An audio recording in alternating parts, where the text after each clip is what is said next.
Jolomi Bonike tí a bí ní ọjọ́ kejì oṣù kínní ọdún 2020 jẹ́ òṣèrémọdé tí ó nífẹ̀ẹ́ sí iṣẹ́ òṣèré àti ijó jíjó.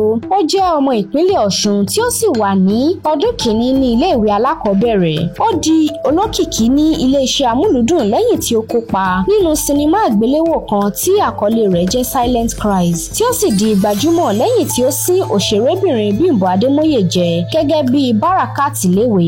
Ẹ̀bùn òṣèré rẹ̀ tẹ̀síwájú láti máa tàn kálẹ̀ pẹ̀lú bí aláwòkọ́ṣe rẹ̀, òṣèrébìnrin Adébímpé Adédìméjì ti ń rú sókè láti tẹpá mọ́ṣẹ́. Bákan náà ni ipa rẹ̀ níbi ayẹyẹ ìfilọ́lẹ̀ sinimá Làbákẹ́ Olódodo láti ọwọ́ òṣèré Ìyábọ̀ Òjó kò ṣeé fi ọwọ́ rọ́ sẹ́yìn. Bí ó ti ń ṣiṣẹ́ òṣèré náà ni ó tún kàwé bákan náà. Àwọn ìfojúsùn rẹ̀ ni láti jẹ́ gbajúgbajà òṣèré, oníjó àti aláwòkọ́ṣe tí kò sì kùnà láti máa ṣe àfihàn akitiyan àti ipa rẹ̀ ní ilé-iṣẹ́ amúlùúdùn láti ìgbà tí ó ti di olókìkí.